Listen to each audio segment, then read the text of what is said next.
मित्रों, जय माता दी। गुरुजनों के चरणों में शीश को झुकाते हुए हम मिश्रा ज्योतिष केंद्र में आप लोग का स्वागत करते हैं।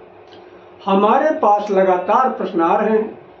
गुरुजी, मैंने अपनी बेटी की शादी बड़े अच्छे घर में किया, बड़ी धूमधाम के साथ शादी किया और उसमें मैंने काफ़ी दहेज भी दिया, दान भी किया।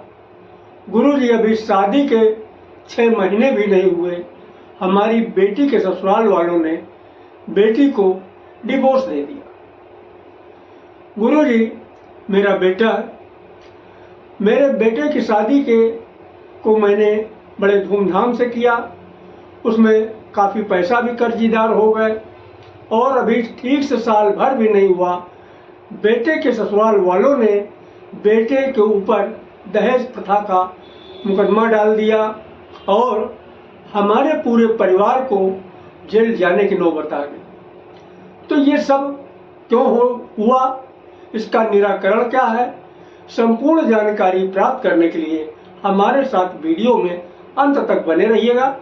अभी तक आपने हमारा चैनल सब्सक्राइब नहीं किया है तो प्लीज़ वीडियो शुरू करने के पहले मिश्रा ज्योतिष केंद्र को सब्सक्राइब अवश्य कर लीजिएगा और बेल आइकन की घंटी बजा दीजिए, क्योंकि आपका एक सब्सक्राइब हमारे लिए महत्वपूर्ण है। देखो, होता ये है कि शादी की प्रथम स्टार्टिंग जो होती है अष्टकूट मिलान से होती है, यानी कुंडली मिलान से होती है। और हम लोग जनरली करते क्या है, सॉफ्टवेयर में जो है तमाम जो है एप्लीकेशन होते हैं, उन एप्लीकेशन में लड़की लड़के के डेट ऑफ बर्थ निकाली और उसमें से खुल के जो कुंडली मिलान आ गया उसी को हम सही मान लेते हैं।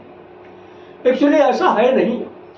देखिए, जो कंप्यूटर है, सॉफ्टवेयर है, जो एप्लीकेशंस हैं, ये जो है सही गणना नहीं दे पाते और जो गणना उन्होंने दिया उसी गणना को हम मान लेते हैं, जिसका कि रिजल्ट ये होता है कि हम और हमारा पूरा परिवार यानी परेशान हो जाते हैं। तो आप जब भी कुंडली मिलान कराइएगा तो मैनुअली कराइएगा। मैनुअली में सारा सब कुछ क्लियर निकल आता है। मैनुअली में अष्टकूट मिलान में सभी चीज़ें जानकारी हो जाती है, जैसे कि लड़की लड़के की मानसिक स्तर क्या है, उनका अट्रैक्शन क्या है, उनके भाग्य कब चमकेंगे, वैवाहिक स्थिति क्या है, ये सब सारी जानकारी हो जाती है ये अष्टकूट कुंडली मिलान की वजह से। लेकिन ये कब होगा, जब आप मैनुअली कुंडली मिलान कराएंगे। और अगर कंप्यूटर वाले में फंस गए तो आधा अधूरी बात देगा, जिसका परिणाम स्वरूप आपको आगे परेशानी ही परेशानी दिखाई देगी, जैसे कि समाज में दिख रही है। अब इसको कैसे मिलान करते हैं, इसकी तरफ आप गौर करिएगा। भले ही आपको जो है ज्योतिष की ABCD भी नहीं मालूम है, लेकिन हम आपको इतने सरल ढंग से बता रहे हैं ताकि आपको सब कुछ जानकारी हो जाए। देखिए, अष्टकूट मिलान में इसका नाम अष्टकूट मिलान क्यों पड़ा। ये कुंडली मिलान में 8 चीज़ों का मिलान किया जाता है। ये देखिए, ऊपर से लेके 8 तक गिनती, ठीक है। इसमें वर्ण देखा जाता है, वर्ष देखा जाता है, तारा देखा जाता है, योनि देखी जाती है, मैत्री देखी जाती है, गण देखा जाता है, भकूट देखा जाता है, नाड़ी देखी जाती है और इनके अपने अपने अंक हैं। देखिए, वर्ण का 1 अंक है, वर्ष का पूर्णांक 2 है, तारा का पूर्णांक 3 है, योनि का पूर्णांक 4 है, मैत्री का पूर्णांक 5 है, गण का पूर्णांक 6 है, भकूट का पूर्णांक 7 है और नाड़ी का पूर्णांक 8। इस तरीके से ये 8 चीज़ों को देखा जाता है। इसी का जो ये पूर्णांक अगर हम टोटल करते हैं तो ये जाके नीचे कितना बन जाता है, 36 बन जाता है। अब टोटल करके देखिएगा, जब सारे के सारे जो अंक आपको प्राप्त हो जाएंगे तो 36 गुण बन जाता है। अब इसमें देखा क्या किया जाता है, देखिए, अब हमने मान लीजिए इसको देख लिया, लेकिन अब हमारी कुंडली में सप्तम स्थान जो है विवाह का स्थान होता है, सप्तम स्थान पे पापक ग्रह बैठे हुए, राहु केतु बैठे हुए, या फिर कोई अलगाववादी ग्रह बैठा हुआ, तो वो जो दाम्पत्य जीवन में बहुत ही जो है गड़बड़ी पैदा कर देगा। या संतान स्थान पे कोई पापक ग्रह बैठा है तो संतान सुख में कमी कर देगा। तो ये जो है कंप्यूटर पे या जो गजट पे ये चीजें नहीं निकल पाती, इसीलिए आप जो है मैनुअली अष्टकूट मिलान कराइए, कुंडली मिलान कराइए। अब हम आगे बताते हैं क्या क्या देखा जाता है।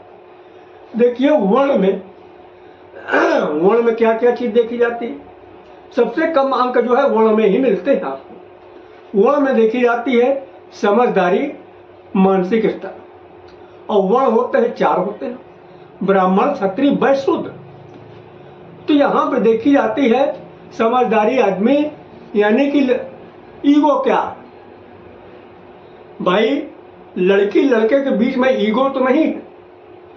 मान लीजिएगा अगर लड़की ब्राह्मण वर्ण की हुई और लड़का भी ब्राह्मण वर्ण का हुआ तो ईगो नहीं होगा। और अगर कहीं इसका उल्टा हो गया, लड़का शूद्र वर्ण का हुआ, लड़की ब्राह्मण वर्ण की हुई, तो यहाँ ईगो हो जाएगा। और ईगो में जो है हर काम बिगड़ जाता है। तो यहाँ पे वर्ण से ये देखा जाता है कि ईगो तो लड़के लड़के में किसी में नहीं, या तो समकक्ष हो या फिर लड़की जो है छोटे वर्ण की। अब दूसरी चीज वर्ष देखा जाता है। वर्ष में नंबर 2 यानी 2 नंबर का जो है वर्ष होता है। वर्ष में देखा जाता है अट्रैक्शन, आकर्षण, लड़की लड़के की तरफ कितना अट्रैक्ट रहेगा, लड़की लड़के की तरफ कितना अट्रैक्ट रहेगी, लड़की लड़के की तरफ, यानी दोनों दूसरे तरफ कितना अट्रैक्शन होगा, दोनों एक दूसरे कितना कंट्रोल करेंगे, ये जो है वर्ष से देखा जाता है। तारा जिसे हम लोग बोलते हैं नक्षत्र, नक्षत्र से देखा जाता दोनों कितना रिस्पेक्ट करेंगे एक दूसरे का, और विवाह के बाद में इनका भाग्य चमकेगा, कितना चमकेगा, ये जो है नक्षत्र से देखा जाता है। और दोनों अपने रिश्तों को चलाने के लिए कितना प्रयास करेंगे, ये चीज देखी जाती है तारा से। अब यौन पे आ जाइए, इनमें वैवाहिक सुख देखा जाता है, यानी सेक्सुअल कैपेसिटी कितनी किसके अंदर होगी, तो ये यौन से देखा जाता है। शारीरिक क्षमता यानी सेक्सुअल के मामले की बात मैं कर रहा हूँ। अगर दोनों में समानता है तो गाड़ी चलेगी, या थोड़ा बहुत अगर वो अप डाउन तो गाड़ी चलेगी, अगर ज्यादा अप डाउन है तो यहाँ भी मामला गड़बड़ हो जाता है। अब मैत्री आ गई। मैत्री में विचार देखा जाता है, विचार दोनों को मिल रहे हैं। अगर विचारों में मतभेद है तो नहीं ठीक है, यानी जब विचार एक होंगे तभी प्यार होगा। यानी मैत्री में देखा जाए कितना दोनों में प्यार रहेगा, कितने विचार एक दूसरे के मिलेंगे। और गण देखा जाता है, गण 3 होते हैं, देवगण, राक्षसगण और मनुष्यगण। तो गण में जो है दोनों का स्वभाव देखा, दोनों का नेचर देखा जाता है। नेचर क्या है, सामाजिक स्तर क्या है, इनका बौद्धिक स्तर क्या है, भावनात्मक स्तर क्या है। ऐसा तो नहीं एक चिड़चिड़ा जाता है, एक बहुत शांत है। तो दोनों का अगर जो है बौद्धिक स्तर बराबर तो गाड़ी चलती है, और अगर थोड़ा अप डाउन तो भी गाड़ी चल जाए घसीट के। लेकिन अगर दोनों बिल्कुल विपरीत है तो गाड़ी यहीं फंस जाएगी। तो इसीलिए देखते हैं दोनों का जो है गण एक होना चाहिए।